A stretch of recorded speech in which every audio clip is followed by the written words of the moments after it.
नमस्कार दोस्तों, मैं हूं अक्षय और आप सुन रहे ज्ञान की बातें। आज की वीडियो में बात करेंगे टैक्स की बात।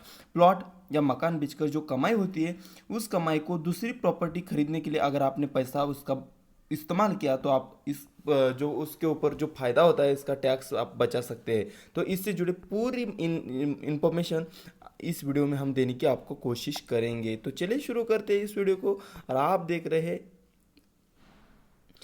ज्ञान की बातें। इनकम टैक्स के नियम से जुड़ी खास बातें। अगर आप कोई प्रॉपर्टी बेचते हैं तो उससे जो मुनाफा होता है, जो प्रॉफिट होता है, उसके ऊपर आपको इनकम टैक्स देना पड़ता है। अगर आप उसके जो प्रॉफिट से आप अगर नई पुरानी प्रॉपर्टी बेच के 2 साल के भीतर नई प्रॉपर्टी खरीदोगे तो आपको टैक्स में राहत मिलेगी। अंडर सेक्शन 54 के तहत रेसिडेंशियल हाउस प्रॉपर्टी खरीदने पर आपको टैक्स में छूट मिल सकती है। अगर आपने चलिए विस्तार से देखते हैं इस वीडियो को। तो अगर आपने हाल ही में कोई प्रॉपर्टी बेची है या बेचने का मन बना रहे तो उससे संबंधित टैक्स के जो बारे में भी पूरी इंफॉर्मेशन लेना जरूरी है। तो अगर आपको पूरी इंफॉर्मेशन चाहिए तो आप इस वीडियो को लगातार देखते रहिए। अगर आप कोई भी प्रॉपर्टी बेचते हैं, उसे बेचने का मन कर रहे हैं, तो उसके ऊपर जो मुनाफा होता है उसके ऊपर आपको इनकम टैक्स चुकाना पड़ता है। हालांकि आप अगर दूसरी प्रॉपर्टी में निवेश करेंगे तो आपको टैक्स बचाने में मदद हो सकती है।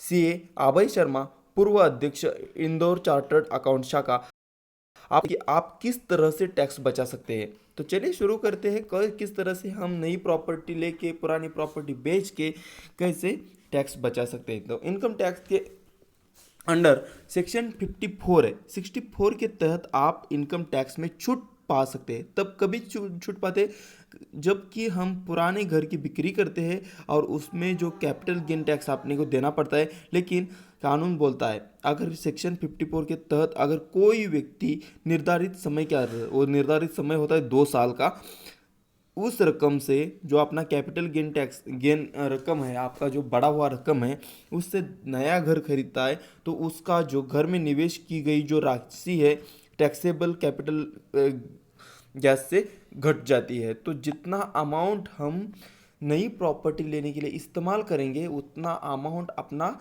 कम हो जाता है, टैक्स से एग्जेम्पशन मिलता है उसको। रेसिडेंशियल हाउस प्रॉपर्टी पर में ही मिलेगा फायदा।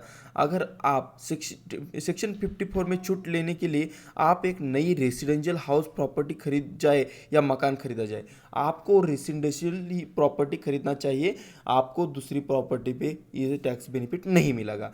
नई रेसिडेंशियल हाउस प्रॉपर्टी पुरानी रेसिडेंशियल हाउस प्रॉपर्टी के ट्रांसफ़र के किए जाने की स्थिति 1 वर्ष पूर्व या ट्रांसफ़र की तिथि से 2 साल के भीतर। हाँ, तो ये दोस्तों मैक्सिमम आप 2 साल के अंदर अपने को नई प्रॉपर्टी लेनी चाहिए। यदि प्रॉपर्टी का कंस्ट्रक्शन किया जा रहा है तो ये ट्रांसफ़र की तिथि 3 साल के बाद 3 साल के भीतर पूरी होनी चाहिए। अगर अंडर कंस्ट्रक्शन आप प्रॉपर्टी लेने की सोच रहे हैं तो 3 साल के भीतर इसका प्रोसेस पूरा होना चाहिए। जिस प्रॉपर्टी में निवेश किया जा रहा है वो भारत में ही होनी चाहिए और आप जो प्रॉपर्टी नहीं ले रहे वो इंडिया में ही लेनी चाहिए। आपको सरकारी बॉन्ड में निवेश कर सकते हैं। आप यहाँ पे देख सकते हैं बिक्री से 6 महीने के भीतर। हाँ, आपने घर एक पुराने अपनी जो प्रॉपर्टी है उसको बेच दिया। बेच देने के बाद निर्धारित बॉन्ड में निवेश भी कर सकते हैं और आपका टैक्स आप बचा सकते हैं। जो आपको राशि मिल रही है उस राशि को आप बॉन्ड में निवेश कर सकते हैं। NHAI, ग्रामीण विद्युतीकरण निगम, रेलवे वित्त निगम आदि के कैपिटल गेन बॉन्ड में आप पैसा लगा सकते हैं। एक वित्त वर्ष में 50 लाख तक निवेश कर सकते हैं और लॉक इन पीरियड 5 साल का हो सकता है। अगर आप प्रॉपर्टी बेचते हैं जो आपका पैसा आता है आप सरकारी बॉन्ड में लगा सकते हैं और उसका जो लॉक इन पीरियड होता है 5 साल के लिए आप 50 लाख तक का निवेश उसमें कर सकते हैं और उससे आपको टैक्स भी बच जाता है। अगर आपको नई प्रॉपर्टी नहीं खरीदनी है तो अगर आप नई प्रॉपर्टी खरीदोगे तो उसके ऊपर आपको टैक्स में एग्जम्पशन मिलेगा। इस दौरान उन्हें भुनाया या गिरवी नहीं रखा जाता है। रिटर्न में देनी होगी ये जानकारी। मकान की बिक्री से हुए लाभ के निवेश के लिए भले ही आप 2-3 साल का समय ले सकते हैं, लेकिन बिक्री के बाद भरे जाने वाले आईटीआर में आपको इसकी जानकारी देनी होगी। अगर आपने मकान बेच दिया, बेच देने के बाद आपको इन्वेस्टमेंट करने के लिए 2-3 साल का समय मिल सकता है, लेकिन आपको जब आप बिक्री करते हैं उस साल में आपको आईटीआर आता है, आईटीआर में आपको उसकी जानकारी देनी पड़ती है। तो कितना टैक्स देना पड़ेगा?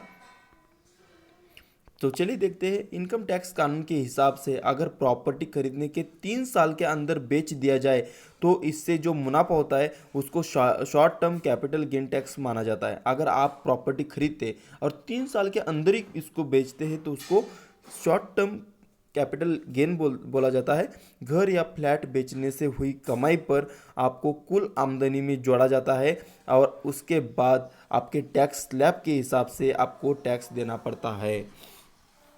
आपने घर या फ्लैट बेच दिया 3 साल के अंदर और आपका जो कुल इनकम है मंथली ईयरली उसके साथ उसको जोड़ा जाता है और उसके बाद जो इनकम टोटल हो जाएगा वो पूरा अपने जो टैक्स का हिसाब है उसी के हिसाब से आपको उसका टैक्स पे करना पड़ेगा। लेकिन अगर आप 3 साल के बाद आपकी खरीदी हुई प्रॉपर्टी बेचते हैं तो फिर उसे long term capital gain tax माना जाएगा और इस तरह की आमदनी पर अगर आपका जो कितना पैसा बढ़ता है उसके ऊपर इंडेक्सेशन का भी फायदा मिलेगा और इंडेक्सेशन के लाभ के बाद आपको 20% के हिसाब से टैक्स चुकाना पड़ेगा। आप कौन सी भी टैक्स कैटेगरी में आते हो, लेकिन आपको 20% के हिसाब से आपको टैक्स पे करना पड़ेगा। तो ये पूरी इन्फॉर्मेशन थी। अगर आप कुछ भी अपनी पुरानी प्रॉपर्टी बेचने का मन कर रहे हैं या बेच दिया है तो आपके लिए बहुत ही इंपॉर्टेंट ये वीडियो था।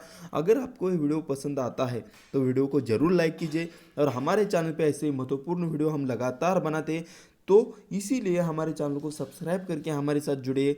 आगे मिलेंगे नए वीडियो में, तब तक के लिए धन्यवाद।